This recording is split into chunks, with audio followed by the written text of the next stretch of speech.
Welcome, everybody. We'll begin very soon.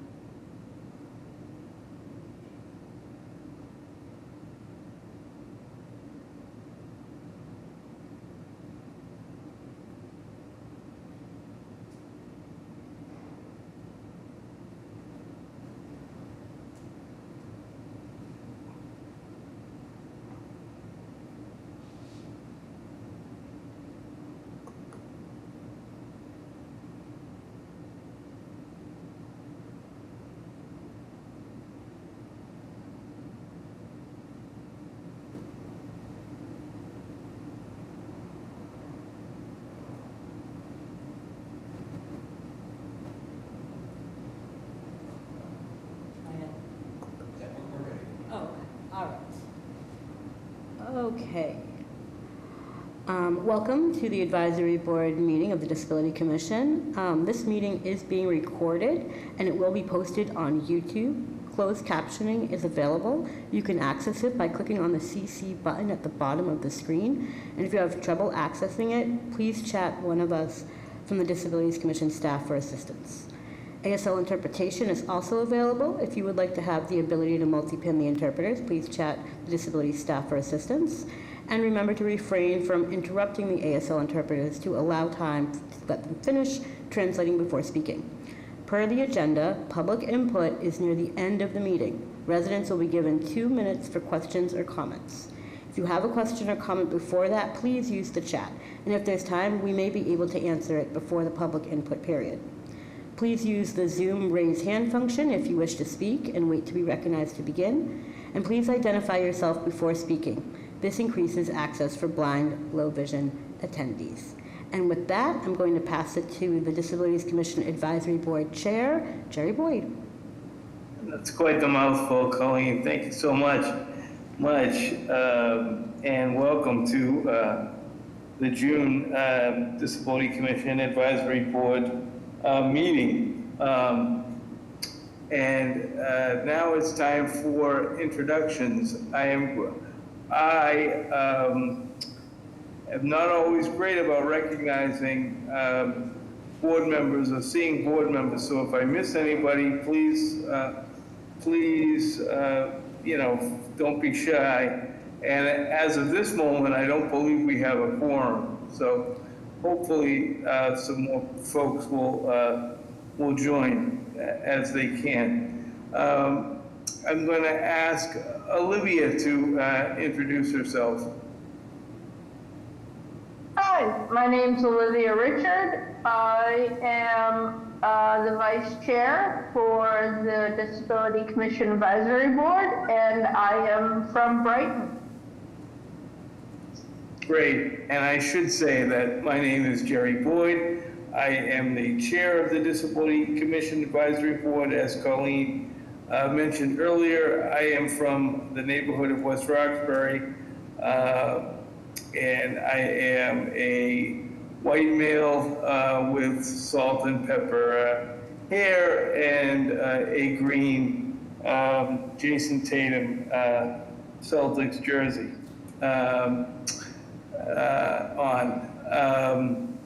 Next, I would like to call on Paul to introduce himself.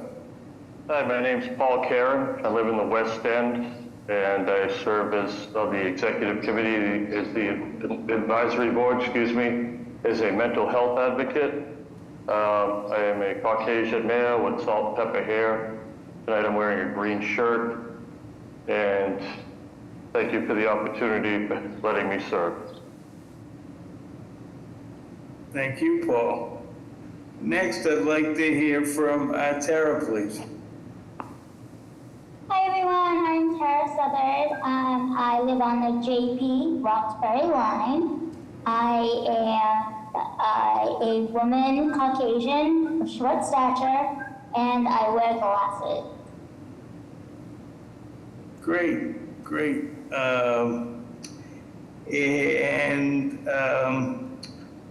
May I hear from Wes, please?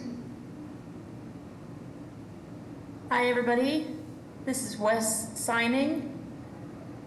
I am using sign language to communicate. I will do so throughout the meeting. I have 2 female voice interpreters, so you'll hear a female voice.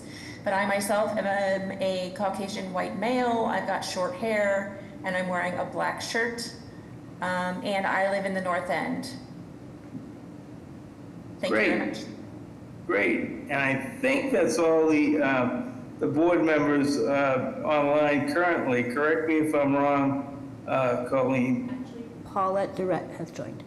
Oh, Paulette, okay, great. Paulette, could you introduce yourself, please?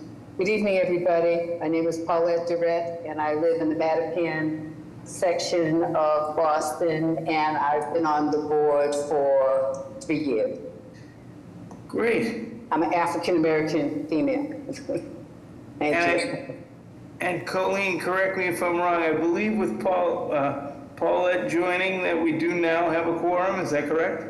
That brings you to 7, so you do. Great, awesome, great. Because one of the reasons that's important is that the next thing on the agenda is the approval of the May minutes, and in order to approve the minutes, we need a quorum to vote on it. So, do I have a motion?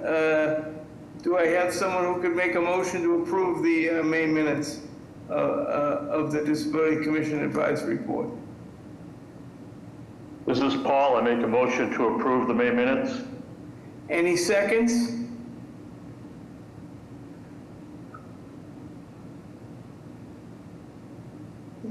We need someone to second, don't be shy. This is Olivia, I second. Great, thank you. Oh, Thanks, Olivia, and someone's not being shy. I like that very much. Great, thank you for seconding that, Olivia. All in favor, please say aye or raise your hand. Wes saying aye? Aye. Great. I should have asked, is there any discussion? But I didn't anticipate any. Hearing none, we'll go with the ayes, and the motion passes. So moving right along on the agenda, we'll have a presentation from the Boston Housing Authority. Amy Tran and Dan Gletch, is that correct? Forgive me if David Gletch, I'm sorry. Gletch, yes. Thank you, Jared. It's okay. Nobody's ever gotten that right the first time, so. Great, so feel free to start your presentation, and thank you for joining our meeting tonight. My pleasure. I'm going to go ahead and share my screen, which is, I have some PowerPoint slides, and assuming everybody can see that.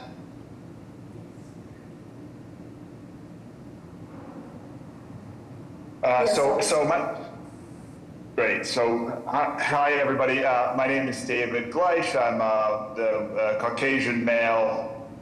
I have a baseball cap on, some glasses, and salt and pepper beard, some scruff. I haven't shaved in a few days. And so I'm here to talk about elevators at the Boston Housing Authority. And my title at the Boston Housing Authority is Deputy Administrator of Housing Programs. I've worked at the Housing Authority for, since 2004, off and on. And I've overseen many different programs. And now I have oversight of the voucher programs, so where people can take a voucher and rent it in the private, use it to rent housing in the private market, but also the public housing portfolio, the brick and mortar buildings that the BHA owns. I more recently came into oversight of the BHA's public housing portfolio, and with it the elevators that function at the Boston Housing Authority. So obviously elevators are critical for people to access their apartments, especially when those buildings have many floors, and it's difficult to climb, 10 flights of stairs to get to your apartment, especially if you have some kind of mobility and disability. But, you know, for anybody really to climb 10 flights of stairs is a pretty steep burden to get to your apartment. So just, I wanted to give a little background on the BHA and who is housed at the Housing Authority. And so first and foremost, we administer federal and state subsidized public housing at the BHA. We have federal and state programs there. In our public housing programs, we have a little over 9,000 households, and that's about 16,000 total family members in that public housing portfolio. Of those, 5,400 are family members with disabilities, another 4,700 identify or are elderly, and then, you know, those that are elderly and disabled, there's about 3,000. So it's a combination of those who are elderly and those who are have disabilities. So obviously for the BHA, because of who we serve, accessibility is a critical issue for the BHA. And obviously when it comes to elevators are critical for accessibility. So I'm moving on to the next slide, which is really kind of a background of the elevators at the BHA. And so just to give some context about how many elevators we in fact have, there's 104 elevators within our buildings. We have in our elderly disabled portfolio of elderly disabled housing, and we have family developments as well. There's 47 elevator cabs that are doubles or triples, and so that means they're kind of side by side cabs. And so if one goes down, there's another one there that should be working. We do have 4 cabs that are non-redundant or single cabs, and so we're currently working. There's a project right now, which I'll talk a little bit about, to make those non-redundant elevators redundant. So putting in an elevator right next to that cab. So if one goes down, there's another one there. And then in the family housing portfolio, we have 10 cabs that are redundant, and all of those are at our Ruth Barkley housing development. And then we have 37 other cabs that are singles. So again, if one of those 37 cabs goes down, especially if they're in a larger or higher building, it makes it very difficult for residents to get up and down to their apartment. And then we have some elevators in the administrative buildings, which are not as critical because they're not serving the residents, but we have some at Chauncey Street location downtown, and some other administrative locations throughout the authority. One of the locations where we have the most trouble with elevators is our Ruth Barkley development. And, so Ruth Barkley is actually a family development. It's not an elderly disabled development, but because a lot of the residents at the BHA stay with us for quite a long time, we end up having a lot of elderly folks in family developments. So people age in place, which is great, and we'd love to continue to have our residents. But sometimes because of that, folks get into elevator buildings or buildings maybe that are not necessarily appropriate based on some of the issues that come with age or potentially disability. So we have some non-redundant elevators over at Ruth Barkley, and sometimes because of the age of those elevators go down, which it can be extremely problematic for residents. So the idea behind my presentation tonight is to talk about, well, how are we trying to improve things? What are we trying to do? What do we do when an elevator does go down? And how are we trying to improve elevator service across the housing authority?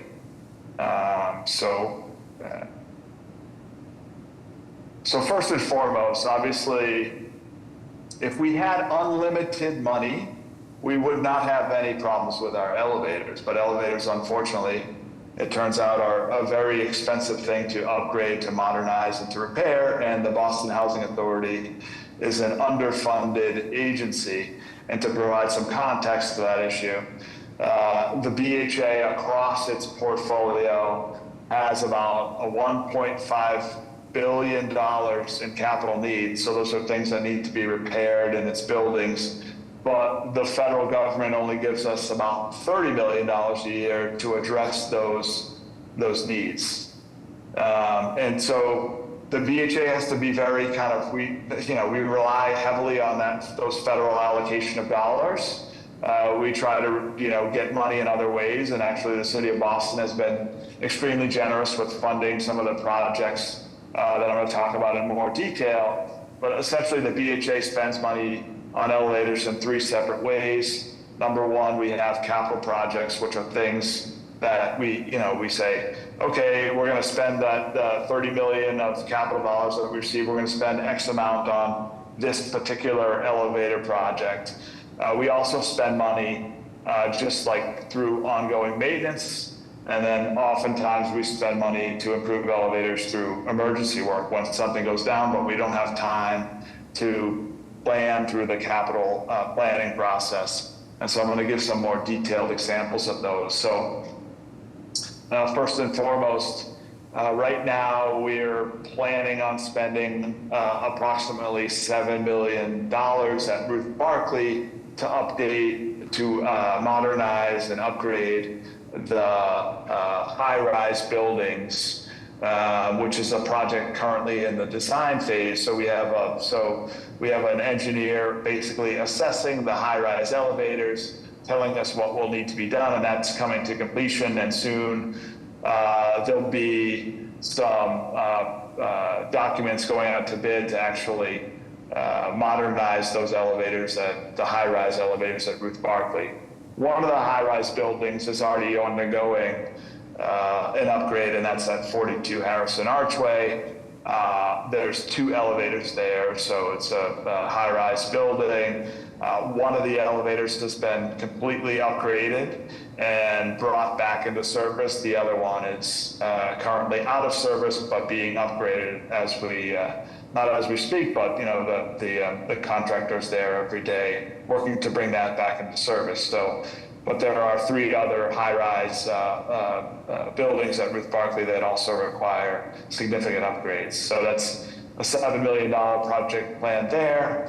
We are undergoing a $6.9 million addition of two elevators at Commonwealth, and those elevators, again, I mentioned that some elevators are just single cabs and not redundant, so it's not a side-by-side situation. So we're spending $6.9 million on our Brighton development, Commonwealth, to make those elevators side-by-side, so that if one goes down, there's still access to the apartments in that building. And then we are doing a $5.4 million modernization of two elevators at Torrey Unidad, and that's the towers in the south end. And again, same situation as the 42 Harrison Archway project at Ruth Barclay.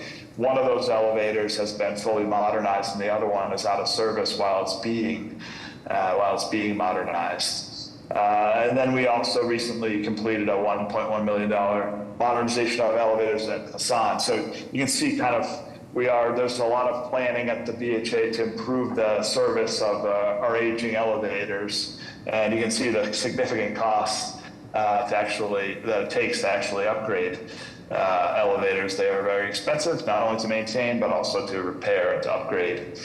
So those are some of the capital projects, but we also have we also spend dollars on elevators to improve them just through the regular maintenance contracts. So obviously, or maybe not obviously, but the BHA does not do any kind of elevator repairs or maintenance itself. We employ maintenance contractors. So right now, I think we have at least 4 separate contractors working on various buildings. And, you may see like, for example, one of them is Otis Elevators, another one is Schindler Elevators. So these are kind of, as you're walking around the city, you may see these companies like working on elevators or working on escalators or something like that, but they also do work for the BHA. And so one of the things that they would do, like for routine maintenance, for example, at Ruth Barclay, We just signed a proposal that they would clean all of the hoistways and repair all of the door hardware. And that was a proposal for $670,000, and they're going to start working on that to just make sure that the doors, are opening properly, closing properly, and just upgrade old hardware, but also, having the hoistways or the kind of the tunnel where the elevator sits be clean is important to prevent any downtime in those elevators. And then we're also doing, within the maintenance contract, improvements to some of the smaller 6-story buildings where you have single cabs at Ruth Barclay. And we did some improvements to an address at 19 Monsignor Reynolds already, but there's similar elevators at 10 and 20 East Brookline and 29 Monsignor Reynolds that are going to get the same improvements. Fortunately, the elevator at 19 Monsignor Reynolds has been, I think it's been 3 months since it's had any downtime. So the improvements that we did do to it have proved extremely effective. So those capital projects, that's the kind of some examples of the maintenance contract spending. And then we have emergency repairs that we do sometimes. So, and that just means, when I say emergency repairs, unfortunately, when you're really overhauling an elevator, it doesn't happen very quickly. But sometimes we want to start a project without going through an elongated public procurement or public bidding process. So sometimes we get a waiver and we get bids from our contractor to repair an elevator so that it can happen as quickly as possible. And so that's the process that was used at 42 Harrison Archway, again, a Ruth Barclay elevator. And again, as I mentioned, that's underway, and one elevator repaired, and United Elevator is working on the other elevator there. So that's kind of some of the just background on or just kind of a quick outline on what the BHA is doing right now. And I wanted to talk more about what does the BHA do when an elevator does go down. How do we, mitigate the inaccessibility to people's homes when the elevator or elevators are not working in their building? So, of course, access to your home is a critical issue for anybody, right? So, and we take it very seriously. So we understand that if you cannot access your home as a BHA resident, that we need to do something to help you. So we've worked on what we call our elevator down protocols several times over the past few years to make sure that,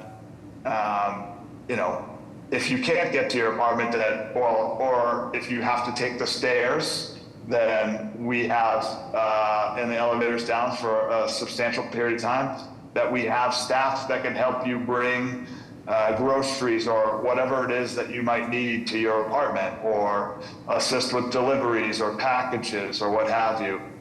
Or if there's, a critical medical appointment that you need to get out of your apartment, and we can do some things to get somebody to help, in fact, carry you down the stairs if need be to get you to that medical appointment with some, unfortunately we do need some advance notice to that. But also, if the elevator is going to be down for a substantial period of time, like more than 48 hours, we offer a transfer. It doesn't have to be a permanent transfer. It could be a temporary transfer to another apartment. We also offer to put our residents up in hotels if the elevators are down for a significant period of time. And so, I think we've done a lot of work internally to ensure that when the elevators go down, that we are following our protocols precisely, and also providing notice to our residents what kind of options are available to them when the elevator is out of service. And so to that end, we post a summary of kind of what the important parts of the protocol are outside of each elevator cab, but also within the cab. There's a number there to call, but also there's obviously the emergency elevator phone, but there's a number there to call. And it does say kind of what things are available to a resident, but also what they can expect from the BHA when the elevators go down. The BHA uses when an elevator does go down, BHA uses like a group texting function. It's called, it's a software called One Call Now. And so when an elevator goes down and it gets reported, a message goes out to every resident to tell them, hey, unfortunately the elevator's down, and the same kind of message goes out as soon as the elevator is restored to service. And then, if the elevator is going to be down for a significant period of time, that's when we start, knocking on doors, talking to residents, letting them know that we expect the elevator to be down for a significant period of time, and that these are the various options that are available to them. And so we have a full version of our elevator down protocols posted at bostonhousing.org/elevators.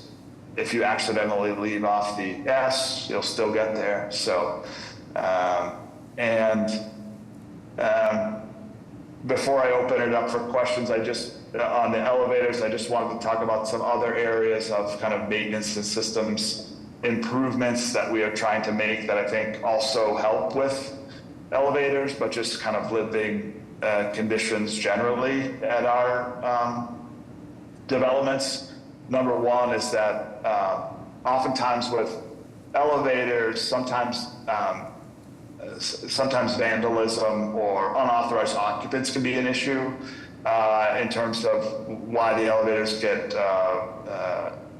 brought out of service. So to that end, we are at all of our elderly developments, we are looking at upgraded door access systems that have like a video component and are tied to resident cell phones, but also can be accessed with a landline. But essentially, it lets residents know who they're letting in. The existing systems are basically push button systems. You can, kind of push any button and say, hey, let me in, or just, I see a lot of people when they go to the existing systems, just push a bunch of buttons until someone opens the door. So we have kind of these new video enabled systems that I think will much better control access to our buildings. We have them at a number of sites already, and I think they've been well received. And so we're also looking to install them at a number of family sites as well, and we should have the majority of that installation done by the end of this year. We've also changed a lot of systems related to work orders, and I think we've done a much better job in terms of just when somebody calls in when I say work order, just a regular maintenance issue associated with the apartment.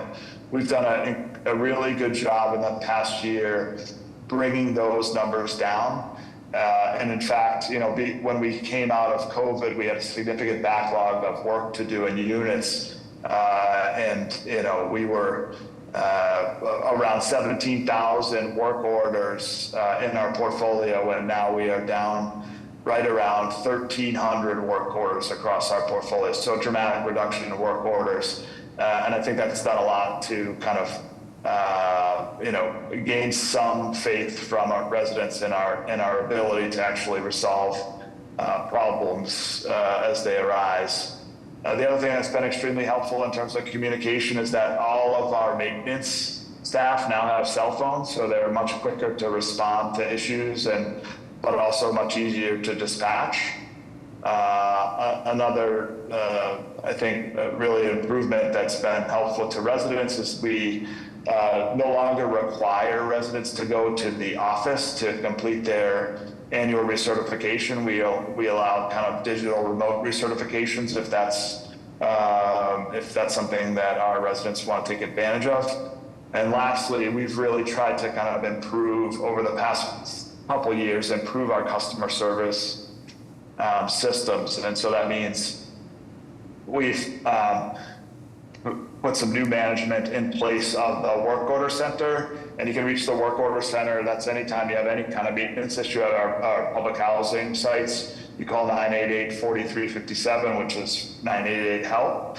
Or you can call the general customer service number, which is 988-4000. And we've used a software called Zendesk, which allows us to kind of ticket every customer service issue and really keep track of those things. And so all those things have really helped the BHA with its communication. I know that's not directly related to elevators, but it is a little bit in the sense that just our communication with residents, I think, has been improving, and we continue to try to improve that moving forward.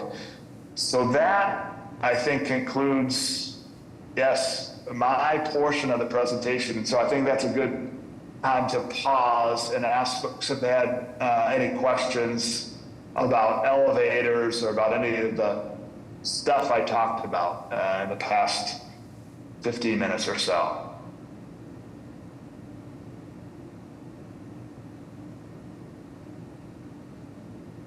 Any questions from the advisory board? That was a lot of information, and I appreciate the thoroughness of the presentation. But are there any questions from members of the advisory board? It's difficult for me to see. I can see that Olivia has her hand up. Sorry to interrupt, Jerry. Okay, yeah, thank you. Thanks, because it's difficult for me to see folks right now. Go ahead, Olivia. Thank you. This is Olivia. Thank you for presenting this. This was a lot of information that was badly needed. I don't think that bostonhousing.org/elevators is well known. Because in some of the buildings, like what I live in here at Pat White, where we have 3 elevators, but only 2 of them go all the way up. Sometimes what happens is those 2 will be down, and so people can only get up to the 5th floor. And I think if we distributed the information to the tenants a little more directly. I think that's helpful, Olivia. In terms of the notifications, like the phone calls that go out, or just the general information? The general information. Okay. I think a lot of people have signed up for the text messaging, because I've heard from other people when the building goes down, they're getting text. Particularly water and elevator. Can I ask you, are there notices posted outside of each elevator that provide information about what happens if the elevator goes down? No. I will make sure those get posted very shortly. Okay, So thank you. that will provide the link that I talked about in this presentation, but also some kind of facts about what should happen when the elevator goes down. So thank you, Olivia. Any other questions thank you, Olivia. Any other questions from the advisory board?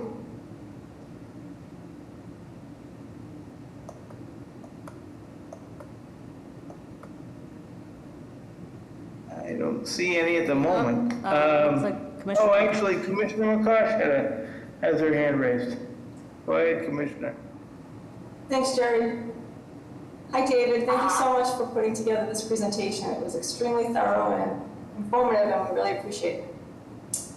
So we've been working with you for a long time on a lot of these issues, and I was wondering, I know you've been in various states of compliance with the AAB, and there have been some complaints outstanding, but could you just give us just like a really quick update on where you stand with the AAB and what your plans are as far as just the AAB in general is concerned, just so the board members are up to date on that? Yeah, sure. So I'm sorry, David, and could you explain AB stands for, sorry. It's the Architectural Access Board. Great. And you know, I think I have this right, but the Architectural Access Board is ensuring that residents with disabilities have access to their homes. And so obviously that's an important issue to us, but you know, it's an important issue to Architectural Access Board as well. And so because the elevators have been down so frequently at Ruth Barclay, we've received complaints, and the complaints come in address by address. So we have a number of open complaints at 19 Monsignor is one of them, 23 Monsignor Reynolds is another one. I think 42 Harrison Archway is another, and there may be others, which I can't recall, but there's basically an open complaint on several different addresses at the Ruth Barclay development. And so at this point, we're kind of meeting with the Architectural Access Board monthly on each address, and what they really want to see is obviously the elevator not being down for a significant period of time before they close that complaint.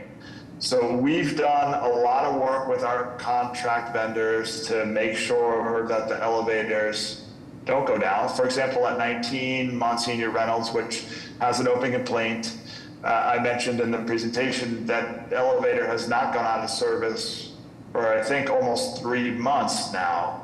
Hasn't had a day of downtime, and so we did some upgrades, but we'll continue to meet with the Architectural Access Board on that elevator until they're kind of satisfied that, you know, it's running well and it's not going to go out of service. And I think the language that they use is that it really shouldn't go out of service more than 1 or 2 times a month for some, you know, maybe routine maintenance things, or maybe there's some other issue. And I think we met that threshold at 19 Monsignor, but I think we have a few more months before maybe we can get out from under that complaint. 42 Harrison Archway is another one where the upgraded elevator is performing wonderfully and has not, and this is a high-rise building where there's 2 elevators, only one is running now, but the one that is running, that's been upgraded, is really performing beautifully. We're just waiting for the second elevator to be upgraded, which will take another couple of months, and I imagine the AEB is going to want to continue to monitor performance at that address as well until they're satisfied that, hey, this elevator, these 2 elevators at 42 Harrison Archway are running well, and residents can consistently access their apartments. 23 Monsignor Reynolds, things are not going as well, but we have contractors on site that are performing maintenance right now, and actually we, unfortunately, because of the performance issues at 23 Monsignor Reynolds, had to put a number of households in hotels and offer transfers to folks, but the contractor is telling us that elevator should be restored by Monday at the latest. So we still have our struggles at Ruth Barclay, but we are in a better place than we were, I would say, even 2 or 3 months ago. Yeah, I really just wanted to point that out to let the board know that BHA has been a very cooperative partner with us and with the AAB, and that we're all really working together to look at these complex challenges, because we know a lot of the housing stock under BHA is very old. A lot of it is, and not to make excuses, but I know a lot of it is replacement parts are difficult to find. A lot of the buildings probably have outlived their useful life and are looking to be rebuilt, but the elevators need to be working in the meantime. But it's a balance between how much money do you put into an old building versus trying to budget for new buildings. So it's a very complex situation, but we're really glad I appreciate that, Commissioner. And I would just say the other thing is that when something happens to an elevator, the repairs they're not always quick fixes, unfortunately. And at the address I'm speaking about now, the fire the fire department was in there over a couple weekends ago, and because there was an entrapment, but in addition, the doors were really significantly damaged because of the fire department, the methods they used to pry somebody out, and then it takes days and again parts to replace. So unfortunately, and we are at the mercy of the elevator contractor as well. If I could, I would go out there and fix the elevator myself, but. Just one final point to make on this is to board members, if you can share this information with your communities, one thing that I would emphasize to share is that, like David said, that people who are in these positions where an elevator will be down long-term do have the option to be moved to accessible housing, and we know it's never anyone's first choice to leave their home. It's not going to be convenient, but the Mass Office on Disability has a really good resource, which we'll send out after this meeting, which talks about tenants' rights when an elevator goes down. And I think it would be helpful if you can spread the information that people do have options, that unfortunately if elevators do break down long-term and it's not a quick fix, that people can still have accessible housing. So really, we're all just trying to work together to make it the most accessible housing we can for our Boston residents. So really appreciate your time, David and Amy.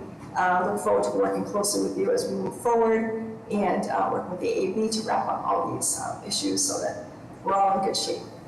Agreed. Thank you, Commissioner. So I can turn it over to Amy now, or back to Jerry. I don't know. Or if there are more questions, I don't know. Sorry. I don't see. How long is Amy's portion of the presentation? Do you know? I can try to keep it within 10 minutes. Great. That's great. Okay. Go right ahead. All right. Good evening. My name is Amy Trent. I'm the Deputy Director of Development, part of the newly formed Department of Planning, Construction, and Development at the BHA.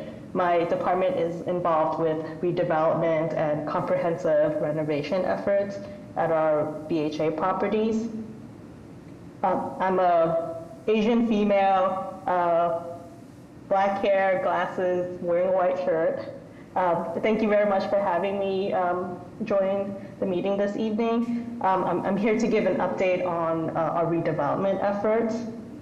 But first, as David mentioned, the BHA has 1.5 billion in capital needs, and we just don't have the funding to pay for all that work. So because of this lack of funding, we had to think of creative ways to pay for, to create ways to improve our housing communities. And in the past, we have turned to developer partners to help secure funding to pay for our large redevelopments, such as Mission Main, Orchard Gardens, Washington Beach. And our developer partners have the expertise to raise the funding to carry out these really complex transactions, and they can get the buildings constructed on time and on budget. And we still continue to work with developers on a few of our redevelopments, but we're starting to take on our own redevelopment efforts, and I'll explain that more later. So this first slide here is our development principles that help guide our work, our development effort, and we strive to further BHA's mission by providing stable, accessible, and affordable housing. So in our development efforts, we typically enter into a long-term ground lease with the new owners. So we maintain control of the land, and we build in these affordability requirements to keep the units deeply affordable in the long term. So even though BHA does not typically own the buildings in the new construction redevelopments, we still have control over the land and keep the units affordable in the long term. We also strive to do one-for-one replacement of our units. So if we take down 100 units, we will have to rebuild 100 units. And when possible, we try to expand and build more affordable housing. We have tenant protection in place where we maintain, in our new redevelopments, residents will continue to pay 30% of their adjusted income towards their rent. In developments where residents have to relocate, we provide relocation counseling services and help cover the move, and residents have the right to return to the redevelopment. And we try to maintain the same grievance procedures that in our public housing developments, that we currently have in our public housing developments, and carry it over to the new site. And then we also try to maintain high quality design. The new developments are energy efficient and sustainable. They are accessible and adaptable, and modern amenities at the site. So next slide. So Old Colony is a development in the South Boston neighborhood. Back in 2009, over a decade ago, we secured funding for the first phase of the redevelopment at Old Colony. And about almost 15 years later, we've almost completed the redevelopment of the site. So originally, Old Colony had 840 original public housing units. We've slowly demolished the site over 6 phases. Phase 6, the final phase, is scheduled to complete the beginning of 2026. And once phase 6 is complete, we will have replaced the original 840 public housing units, and we've added 47 new units to the site. And all units at Old Colony are affordable for households in between 50 and 60% area median income. So this slide has an image of an aerial view of the Old Colony site and a few pictures of the new buildings in phase 3, and then we have photos of some of the townhomes in phase 1 and mid-rise buildings in phase 3 and phase 6. Next slide. So Bunker Hill is our largest public housing site in the Charlestown neighborhood. There are 1,100 units in 45 3-story walk-up buildings. It was built in 1940, and as others mentioned earlier, our buildings are old and they're obsolete in the living space and building systems, so it needs a lot of work. And so our plan for Bunker Hill is to build a new mixed income community, because Bunker Hill is in the neighborhood with high rents. We feel that there's an opportunity to build mixed income housing. So we are working with our developer partners, Joseph J. Corcoran and Leggett McCall Properties. They are leading the effort in redeveloping the entire site. And the plan is to build 1,010 replacement units on site and add 1,1689 new market rate units for a total of 2,699 units at the site. And we're also planning to build 100 replacement units within the Charlestown community. So this new Charlestown Bunker Hill redevelopment will also have 50,000 square feet of new retail, and the plan is to build a new community center and 2.7 acres of new public open space. So I've included a aerial view of Charlestown neighborhood with a rendering of one of the mid-rise buildings and a rendering of the site plan with a few of the new buildings. So currently at Bunker Hill, we just completed the construction of the first building in the redevelopment. This first building has 102 all affordable units. We just finished leasing up the building back in April, so we're excited to have the families move back in. And then we're currently working on the financing for the second building at Bunker Hill, which will be our first mixed income building. Hoping to secure funding and close on that next building later this year.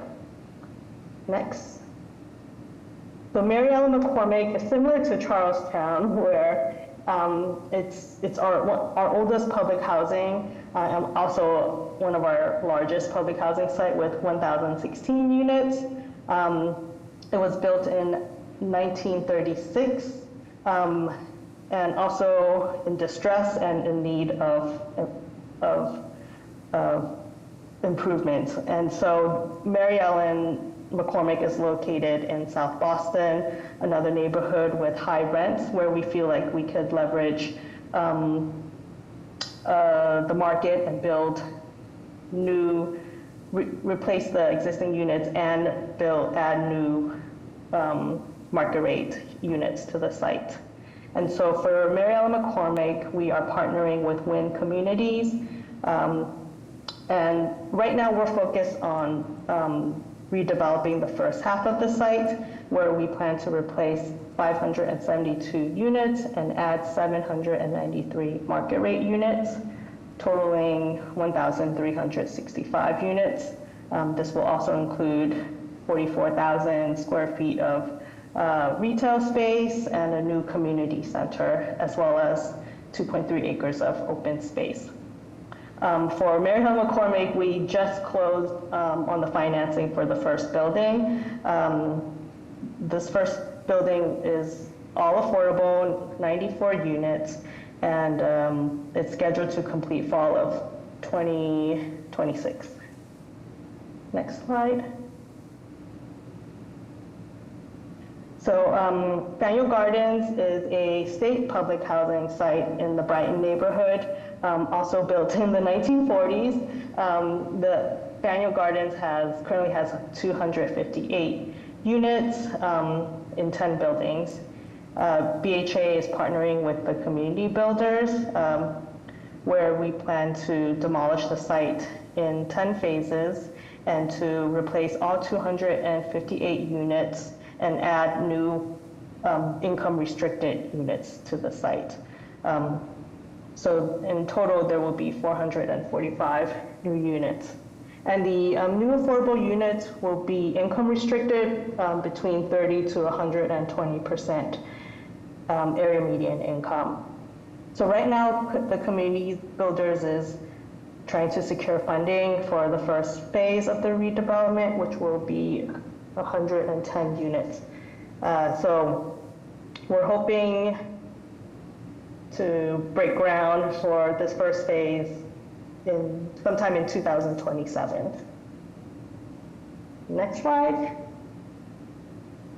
So Mildred C. Haley, it's a very interesting site. There's a lot of activities happening here where we have portioned off half of the site where we're planning to redevelop 253 units at the site. And then the remaining half, the 516 units, we're planning to keep the units under the Boston Housing Authority and modernize the site. So for the redevelopment side, we have partnered with the Center Street Partners, which is a development team consisting of the community builders, Jamaica Plain Neighborhood Development Corporation, and Urban Edge.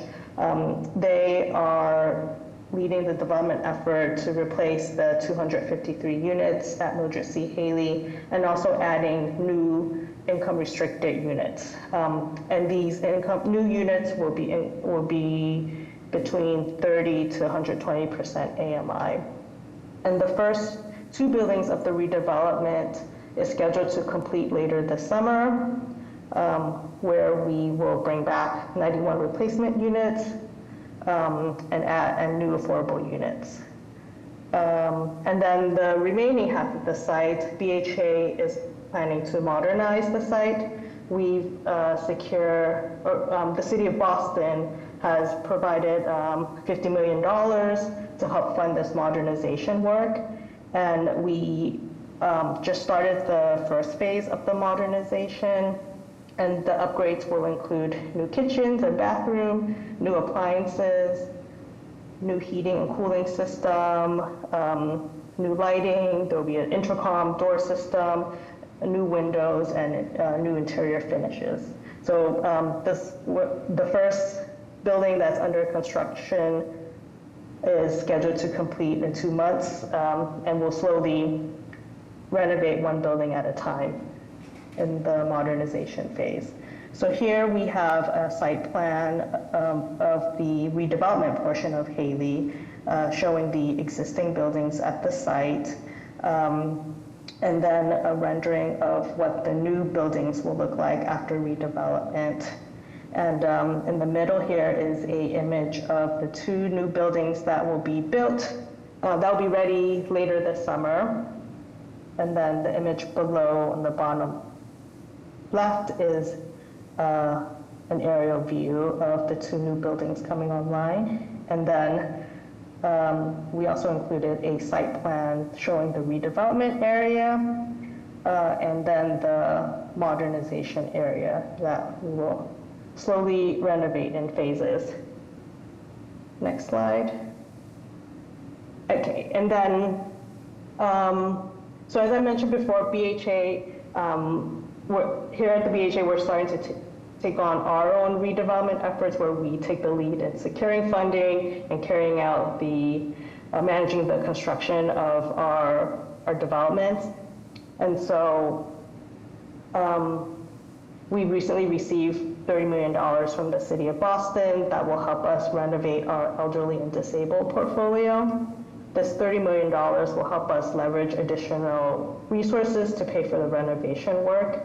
And currently, we are about to close on the financing for St. Batoff Apartments, which is an elderly disabled site.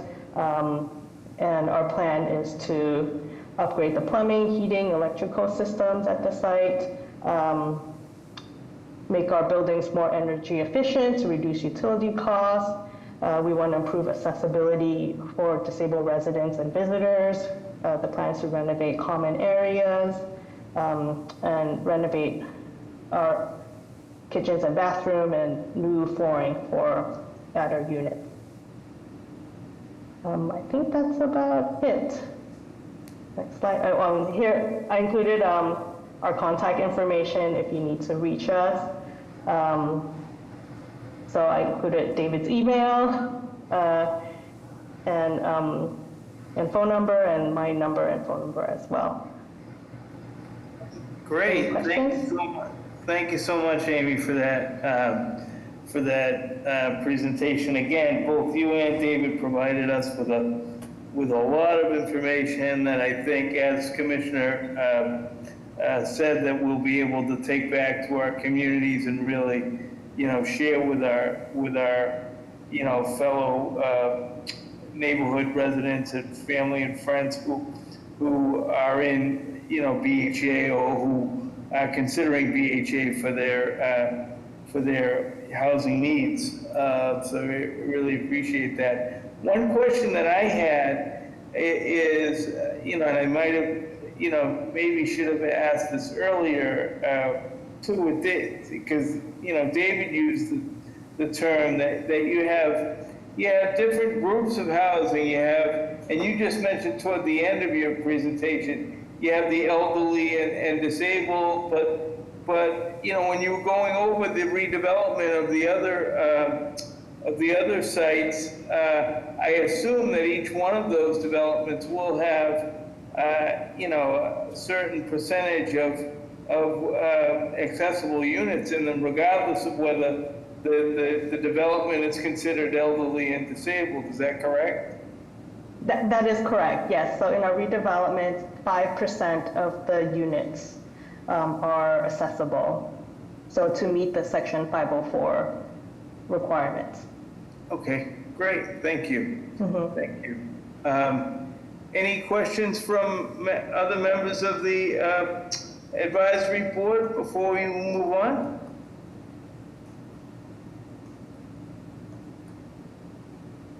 I don't see any. So I guess we will thank you guys for your presentation. Thank you for leaving your contact info, and I'm happy to hear from the commissioner that you do work with her and her staff closely, and if we have any further questions, we'll certainly be in touch. Thank you so much. Thank you for having us, and thanks for all your work with the board. Appreciate it. Yeah. Thank you so much. Thank you. Have a good evening. Thank you. Next on the agenda is my report, and I will keep that very, very brief, very brief, so that we can move on with the agenda. I would just encourage everyone, to attend the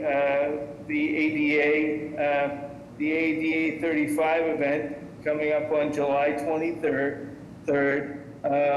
I'm sure Commissioner will talk more about it during her report, but I would just encourage everyone, if at all possible, to attend the event. Have your family and friends attend the event.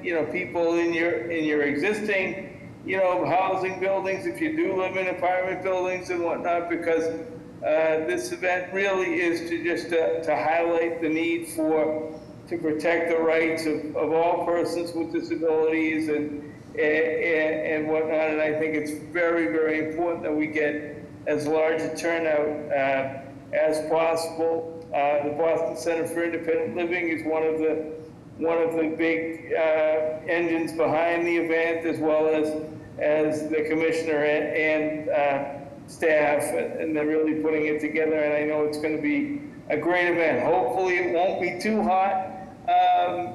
As has been the last few ADA celebrations, but you never know, especially with global warming. But hopefully we'll have a great turnout. Please do try to attend and get as many of your friends and family and colleagues to attend as well.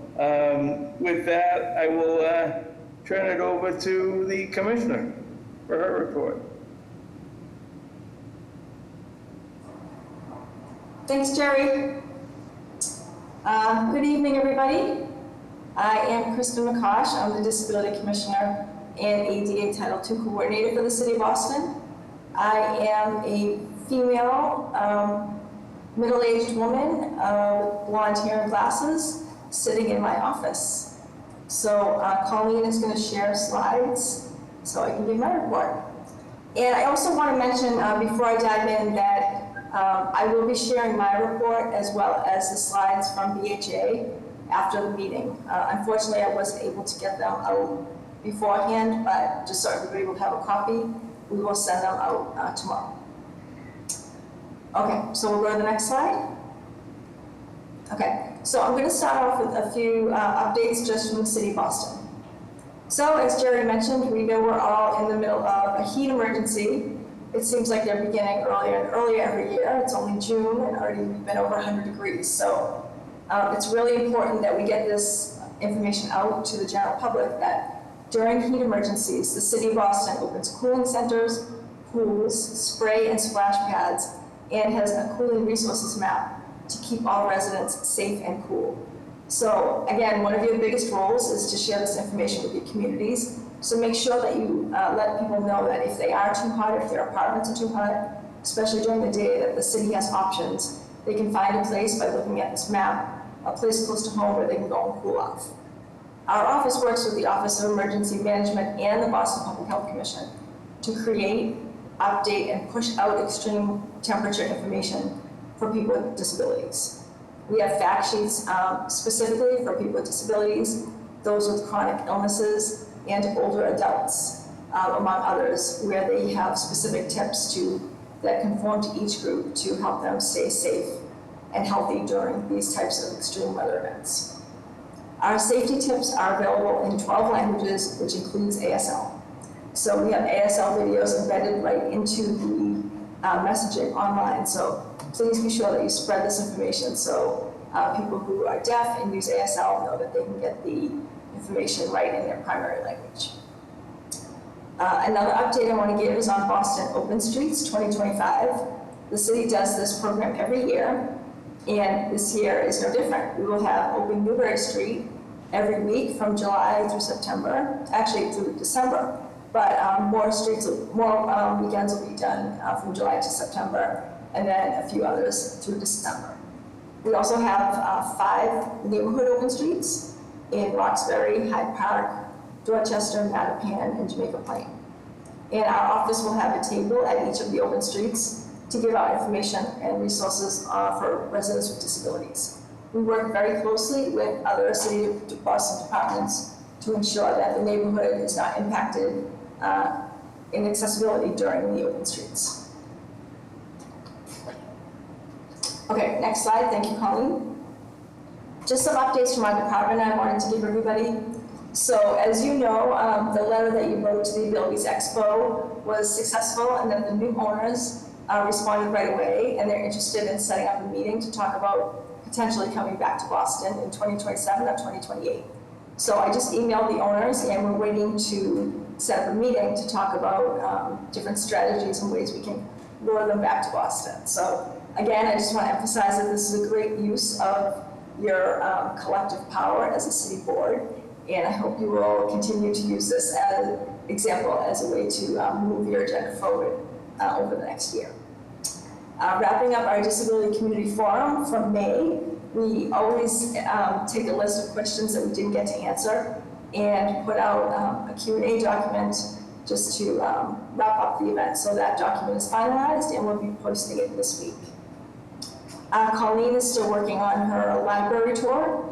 She is visiting every library branch in the city throughout 2025 to meet community residents where they are, give out information on our services and other things that are happening in the city, as well as to do kind of an informal assessment of the accessibility of libraries, because we do work closely with the facilities department at BPL to ensure that we have as much access as possible in our branch libraries. We know Copley is pretty accessible, and we want to make sure that the branches are also accessible.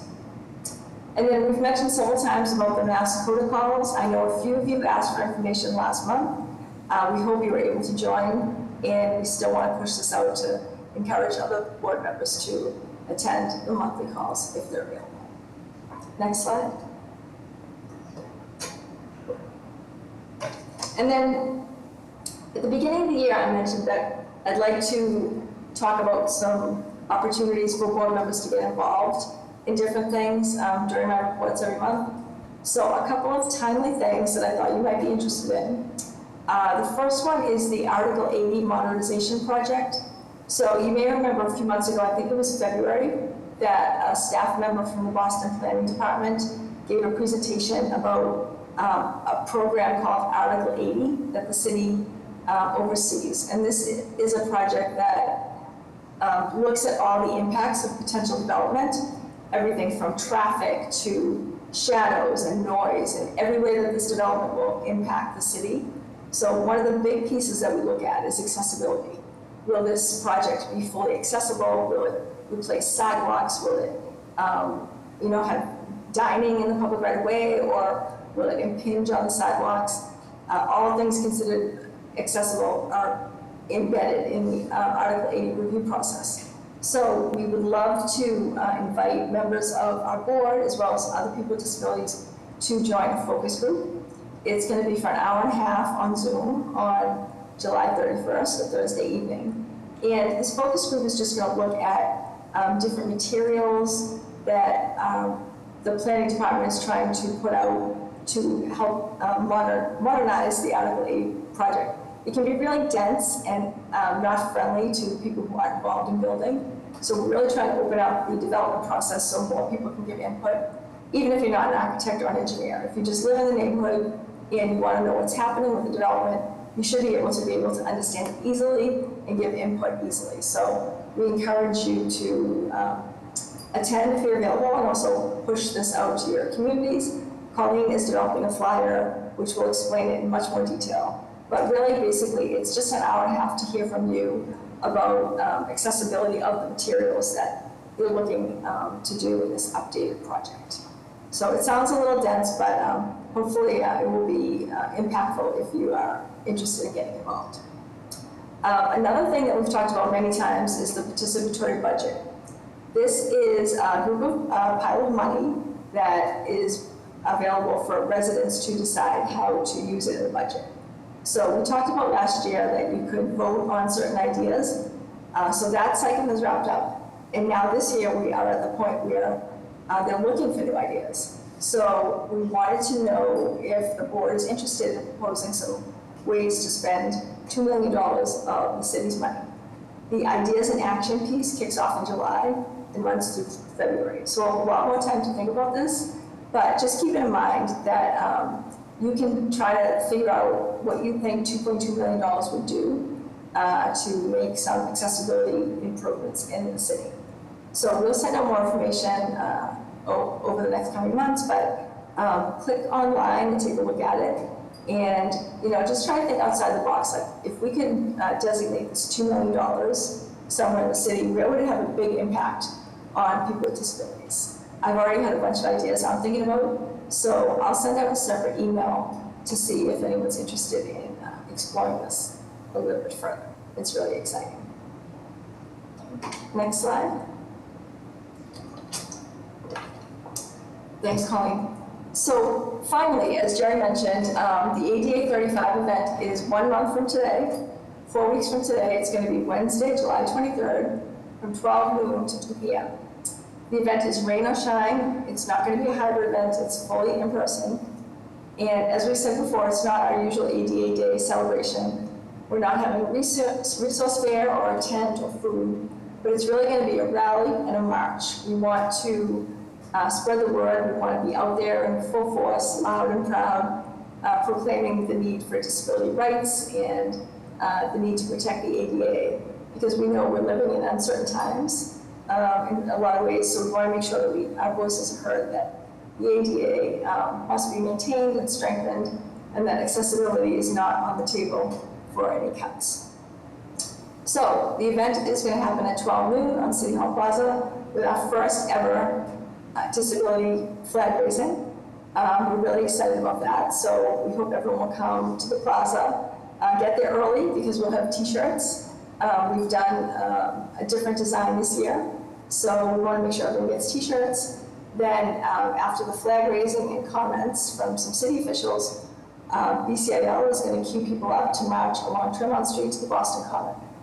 We're going to gather at the gather for a rally at the Embrace Memorial, and we'll have a microphone and a stage, but we're not going to have a formal speaking program of politicians. We really want to hear from advocates, like why the ADA is important to you and why we really need to fight for our rights, to keep fighting for our rights so that we don't lose any. And on that note, we really want to get as many people as possible to come to the event.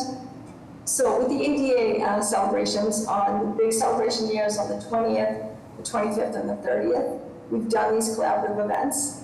And on the 25th anniversary, we had over 2,000 people come out to Boston Common.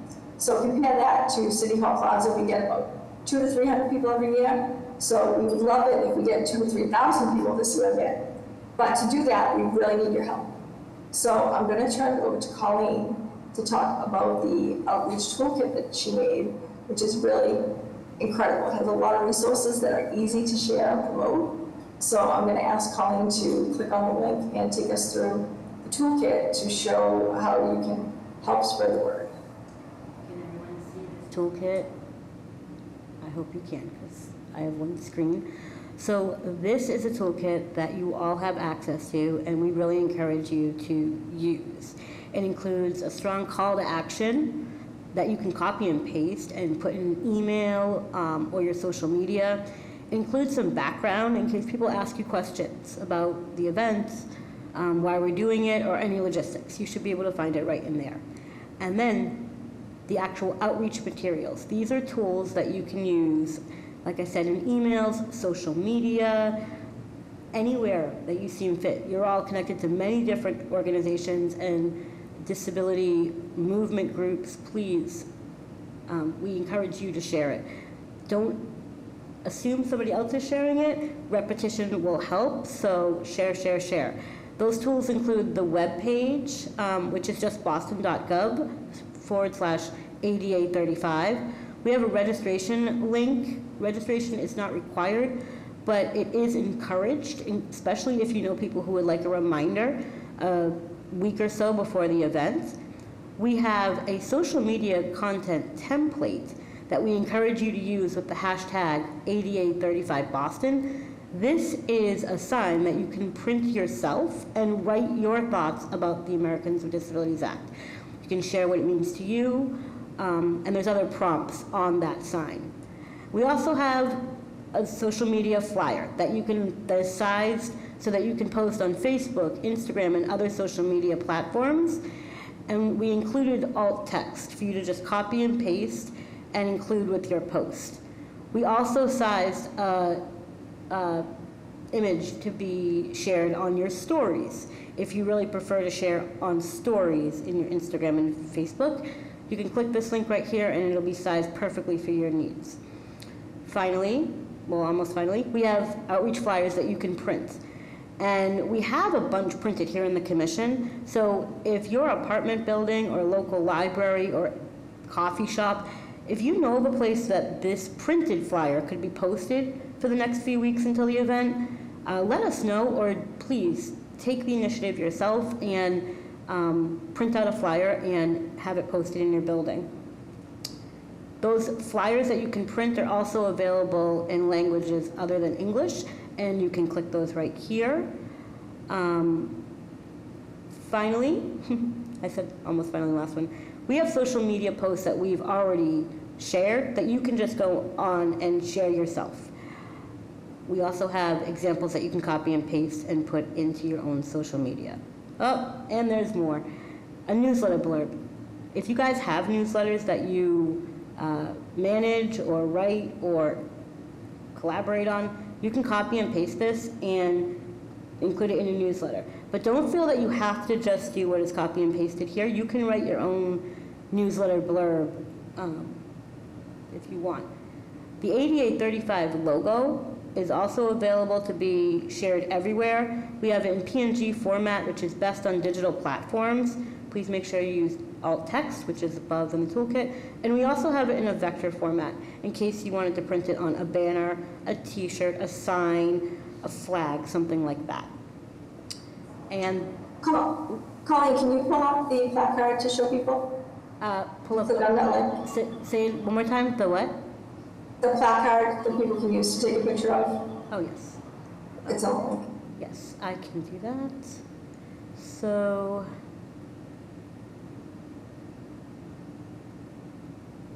are you seeing the ADA template PDF?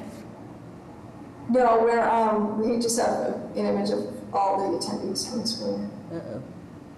If you can't find it, it's all right, but just to explain it a little bit more, it's basically a template that just says the ADA is important because, or what the ADA means to me. And we did this, oh, here it is, yeah.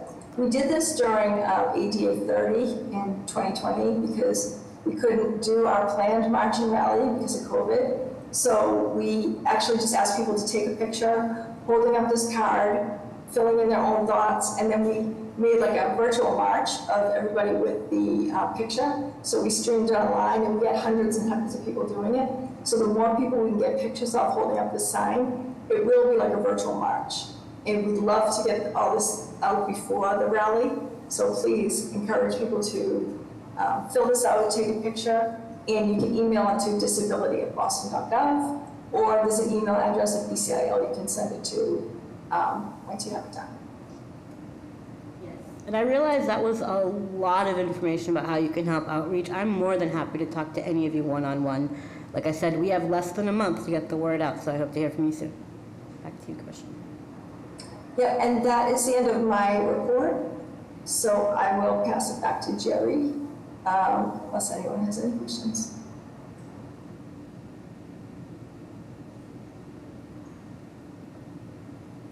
Thank you, Commissioner, and thank you, Colleen. Definitely a very, very crucial way that we all can help support and make the ADA 35 event a success. So I encourage all of us to use whatever we feel comfortable with in that toolkit to spread the word for on the event. And again, I know it's during the day, so for those of us who work, it may be difficult for us to take the time off, but I think this is so important, and we live in such, uncertain times, for people with disabilities and others, that I think it's, I would encourage all of us to make time to attend the event and to have, and spread the word in our communities. So thank you, Commissioner and staff for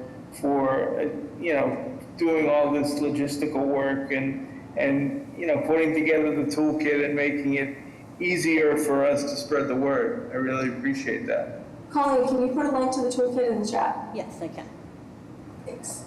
Great. So next on the agenda is the Architectural Access Report with Patricia Mendez. Thank you, Jerry. Hello, everyone. My name is Patricia Mendez. I'm the Director of Architectural Access for the Disabilities Commission. I am a female, short, dark hair, and I'm wearing glasses. Colleen, do you mind sharing the slides, please? Oh, no, I don't mind. Oops, sorry. No problem.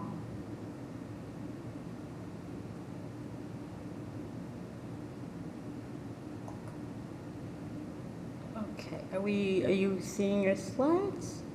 Yeah, perfect. Perfect, okay. Yes, thank you. Okay, my report is going to be brief, and it has two parts. The first part is to let you all know that we did a training with the facilities department, our Boston facilities department, and we trained their new staff and also the existing staff as a refresher. And we had lunch and learn in person, and we did a lot of discussion on our building code, on our accessibility, on our state code 521 CMR, and also we touch on the newer code, PROAG, and then that happened just this month. And we also discussed how in the city of Boston, we like to go above and beyond the minimum sets by code. We would like to focus on ideal design and best practices. And we also discussed some design challenges and how we problem solve, and we can get to a point of maybe not perfect accessibility, but some accessibility, which is better than and just as a little bit of more background, the City of Boston Facilities Department is involved in construction and planning and design of major renovation on city-owned buildings such as libraries, firehouses, police department. And I'm showing a picture of City Hall Plaza, one of our proud projects that is recent, and I think we're all familiar with that. Next slide, please. Okay, so this was our first training in recent years, but there was a lot of interest and a lot of interesting questions. So we're hoping to meet a few times a year, maybe quarterly, in order to have space for questions and problem solving with the management team, the project managers, and my team. And we can find accessibility solutions for their tricky buildings. And by tricky buildings, I mean existing old facilities that are not easy to just magically make everything perfect, accessible.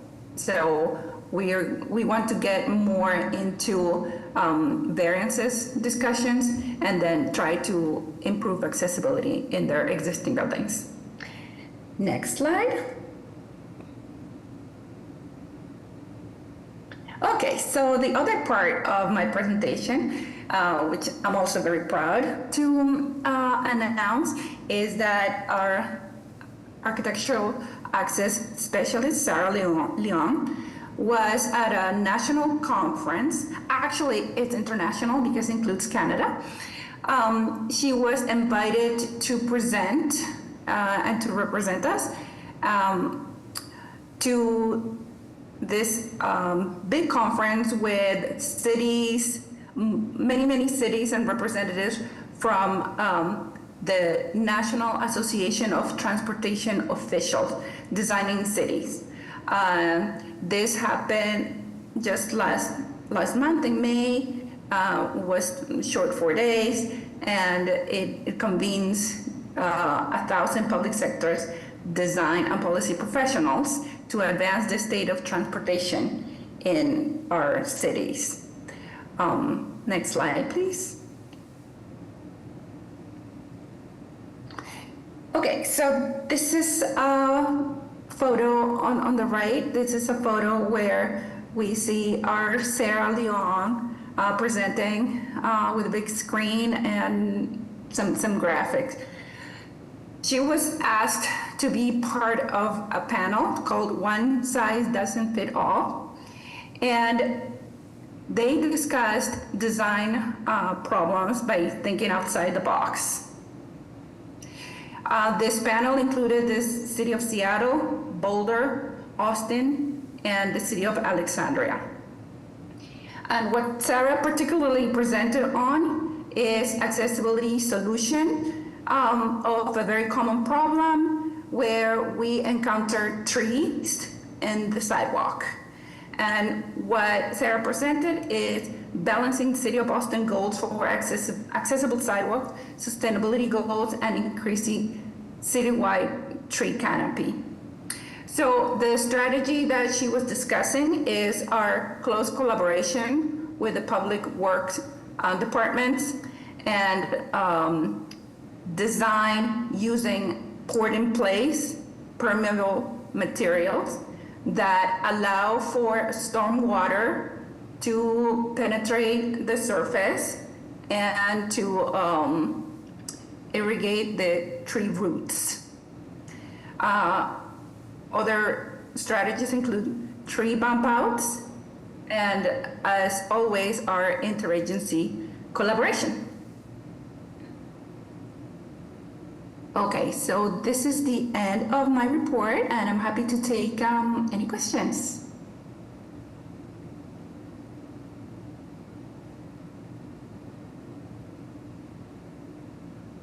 Thank you, Patricia, and great job, Sarah. Congratulations on the opportunity to present at an international conference. That just goes to show that the good work of the architectural team at the commission must get around if you're invited to conferences like this, and I hope it was a great experience. Is there any questions from the advisory board for Patricia regarding her report? Just a quick look, I don't see any. If somebody can confirm that for me. See any hands, Jerry? Yeah, great. So we will move on. Thanks a lot, Patricia. I really appreciate it. And again, congratulations on all the great work and being recognized. So. You're welcome, Jerry. Thank you. Yeah, great. So next on the agenda is actually the board member engagement shout-outs. This is the time of the meeting where folks on the commission advisory board can highlight either important work that they're doing or have done since the last meeting, like interesting training you went to, or interesting meeting that you've attended, either a city meeting or state meeting or whatever with stakeholders that may be of interest to the disability community here. So feel free to take, and there's no pressure to share anything. It's just the opportunity that we've built in every month for folks to highlight the important work that they're doing, but between our advisory board meetings. Does anyone have anything they'd like to share?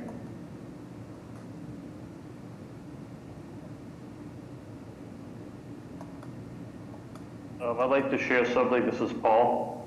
Great, go ahead, Paul. This June is National Men's Mental Health Awareness Month, dedicated period aimed at increasing awareness of the distinct mental health issues that men encounter. It's crucial to recognize that mental health struggles can affect anyone regardless of gender, yet men often face societal pressures that discourage them from seeking help. So if anyone has any questions or anything, I can be reached at paul.karen@boston.gov through my trial and error advocacy work with city residents and family members. And there's also NAMI that has a website that is https://www.nami.org/ and that can also be found in if you contact the Disability Commission, we can further you any kind of awareness. Thank you. Great, thanks Paul for bringing up that the importance of seeking mental help if you're if you're a male or anyone really, that there are resources out there for folks in need of who want to deal with any issues that they're having regarding their mental health. You're a tireless advocate for that, and I really appreciate that, Paul. Does anyone else want to share anything?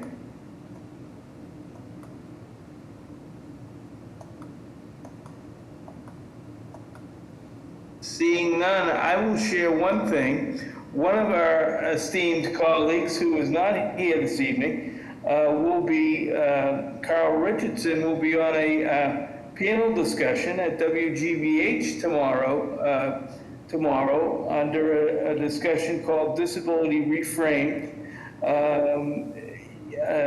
It's an annual meeting that WGBH puts on. It's kind of a resource fair, but then they usually have a panel around, particularly around portrayals of people with disabilities in the media and whatnot. And I just happened to see, I was planning on attending the event anyway in person, and I just saw that Carl is one of the panelists this year. So it is an in-person hybrid event, an in-person and virtual event. And for more information, you can go to www.wgbh.org/events, and you can sign up for the event. It's from 6 to 9 tomorrow at WGBH. Really, I would encourage folks who have the time to sign up to attend and to give, and to at the very least show support for a fellow board member. So great. So with that, I will move to the next portion of our agenda, which is old business. There are a couple of items under old business. I'm going to skip down to the mayoral candidate questionnaire. We did have some input from the City of Boston's legal department. Maybe a commissioner or one of your staff, maybe you could share a little bit about, again, what the legal department is advising us? Sure, I'd be happy to. Thanks, Jerry. Hey, everybody, it's Commissioner McCosh again. Wanted to let you all know that I did speak to our assistant corporate counsel in the city's law department, and they basically told us that as you are all special employees, quote unquote, of the city of Boston, that it really would be strongly recommended that you don't participate in any sort of survey or questionnaire around elections, because you all were appointed by Mayor Wu. So if you are interested in this sort of work, they've suggested that you do it through like other groups you're involved with, like nonprofits, if you are part of BCIL or if you're part of any other disability organizations, but to not take it up as members of the Disability Commission appointed under Mayor Wu. So I feel with that advice, I'm going to close the topic as far as the board is concerned, unless anybody wants to discuss it further. Yeah, I think that's important, Commissioner, to close the loop on this topic and put it off, take it off the agenda further going forward. I would encourage us all to, we can work as the Commission Advisory Board on spreading the word and getting out the vote as we try to do every election cycle. I know that we've had, various presentations from the Elections Commission, or the Commissioner has brought it up in her reports about how, they work to ensure that polling places are accessible and the various different, different forms of accessibility, the way that people can vote and access, the vote. But in terms of participating in a questionnaire, I agree. And thank the Commissioner for getting that advice from the legal department that we should take it off, take that off the agenda for moving forward. Yeah, I would definitely second Jerry's suggestion of encouraging people with disabilities to get out and vote. There's so many ways now with electronic voting, online voting, early voting. You can just go to a place that's convenient near your home, or if you work downtown, you can go to a place near your work. So I think as we get closer to the actual election, I can bring together some resources at the meeting that you can all use to promote getting the vote out, getting out the vote. Great, and I'll just second the early voting. I've in the past several election cycles, since early voting has been available, I myself have taken advantage of that, and it's very, very, very easy. I've voted at several different early voting locations, including at City Hall, and it was very, very easy and very convenient, and it was just a way to make sure that, because we all get busy, particularly around the holidays and in the fall, and this is just a way to, early voting is just one example of a way to ensure that we all can make sure that our vote is counted, so thank you, Commissioner. There is a hand up from Wes. Okay. Go ahead, Wes. Hi, everybody. This is Wes speaking. I wanted to thank the Commissioner for the update from the legal department. I understand the decision not to move forward with it, but my question would be about whether there are any changes with regard to the bill that BCIL was proposing. Would this affect that at all? Oh, sorry, the interpreter may have misunderstood.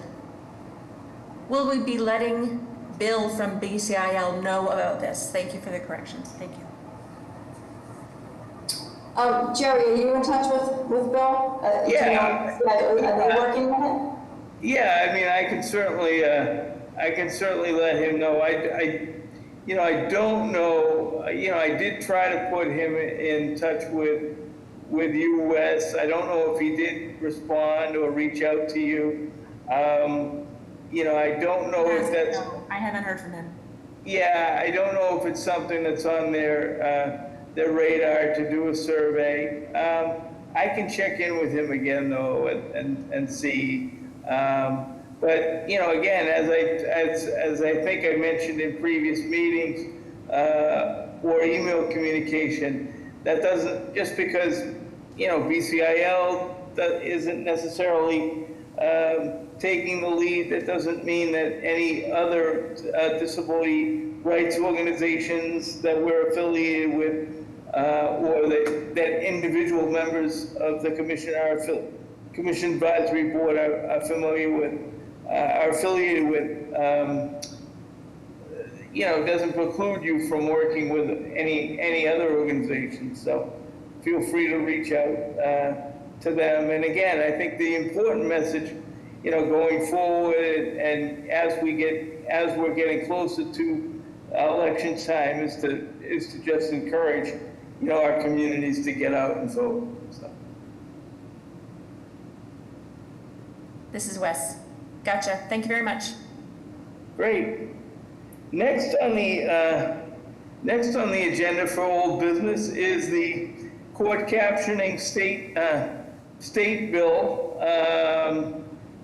I know that Andrea, I believe, sent out copies of the bill and a statement from the Court Reporters Association regarding a particular language in the bill, asking them to either strike that language or in opposition for that language. And basically what that meant, from my understanding, was that the Court Reporters Association is looking to strike language that, or in opposition of language that in the bill that encourages the use of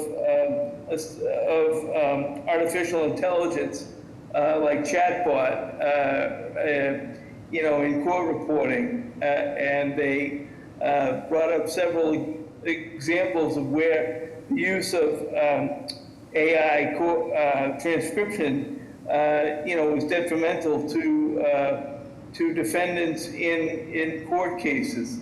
So, you know, I know we do have a quorum, you know, so we could vote today on whether to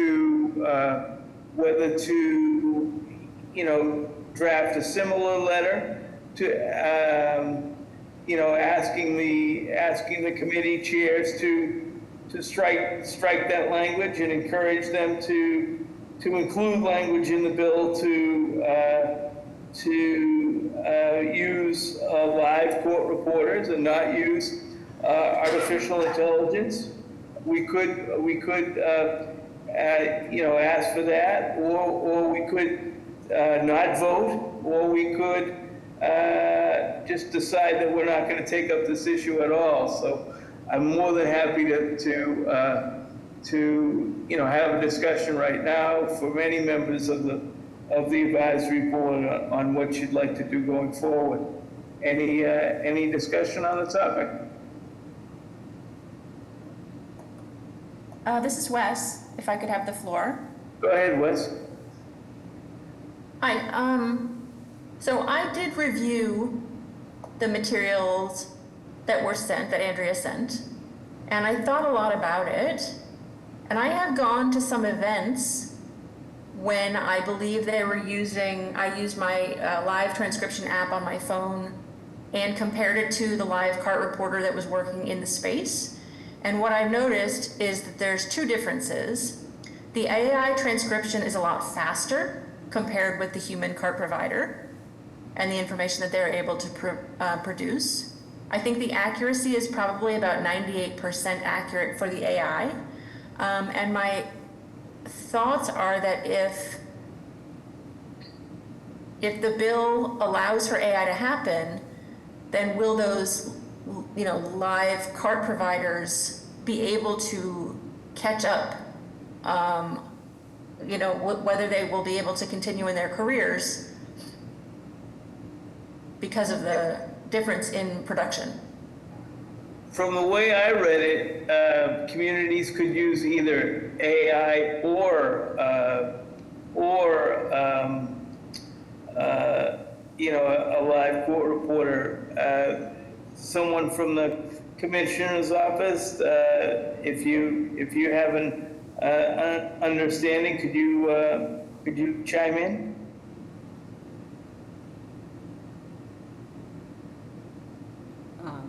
This is Colleen, I'm not sure. Yeah, I'm not very well versed in this either, Jerry. Sure. Sure. But good point, Carl. Good point, Wes. But I do think it's kind of the way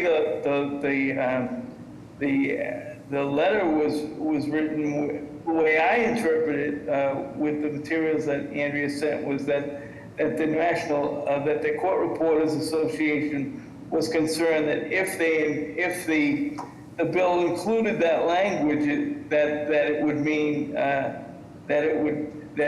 it could mean jobs. Basically, they could use AI in place of the live court reporter or car reporter. Wes, just my question was of the role of the, sorry, it's the role of what? The role of the court reporter during the transition and the responsibility, who will be marshaling the responsibility of accuracy in that transition to AI? That I don't know, and I don't know if Andrea knows. We could try to get more information, but. Okay. Yeah, because I think that information would be very helpful in helping us to make a decision about whether we want to proceed with the letter or not. Does anyone else have any other comments?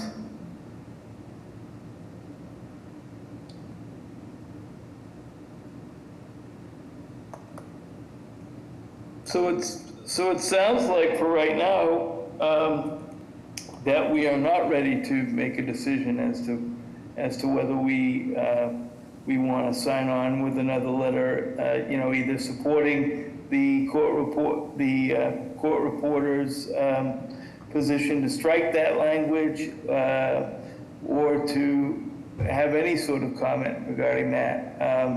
What I can try to do, and as part of our role in the executive committee, is kind of touch base with Andrea when she gets back and see if we can get some clarification in regards to that. And I had a question around whether we asked them to strike that language, whether that means we would have to oppose the whole bill, because the bill itself is, from my understanding, would allow hybrid meetings to take place in all municipalities in the state. Someone correct me if that's not a correct interpretation. So I wouldn't want to see communication access denied for any persons with disabilities.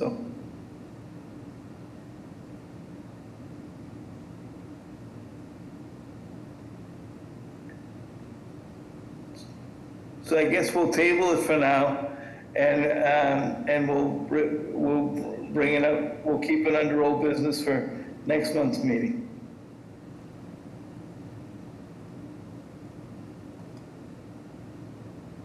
And moving on. Wes, thank you. Oh, go ahead, Wes. Sorry. All set. Great. Does anyone have any new business that they'd like to discuss? I want to say that I am in support of looking at, You're looking at?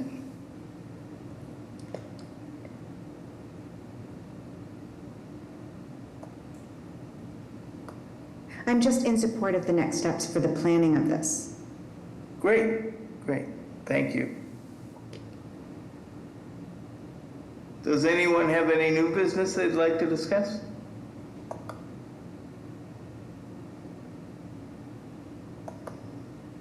And Colleen, you're my double check, your eyes here. I'm double checking, I don't see any hands. Great, all right.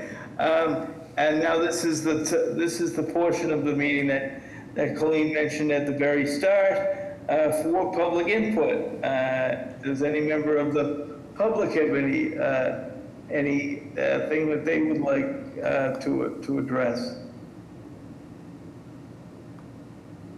And please keep your comments to 2 minutes. But again, I will ask Colleen if she sees anyone. I don't see anyone. I don't. And just a reminder that if you are from the public, you need to raise your hand so we can send you a request to unmute. But I'm not seeing any hands, Jerry. Great. So will anyone like to make a motion on the advisory board? Would someone like to make a motion to adjourn the meeting? And again, don't be shy about that. This is Paulette. I make the motion to adjourn the meeting. Any seconds? This is Olivia, I second. Great. All in favor? Aye. Aye. This is Wes. Aye. So with that, we'll adjourn the meeting and we'll see everyone next month. Again, thank you for all your efforts. Do work on, using the toolkit for the ADA 35 and getting as many people to that event as possible. I know that our next board meeting is prior to that, to the event, but I just want to emphasize that it would be great if we got as many people to the ADA 35 as possible. Thank you, and have a great night and keep cool, everyone. Thanks, Jerry. Thanks, everybody, for coming. Bye now. See you all soon.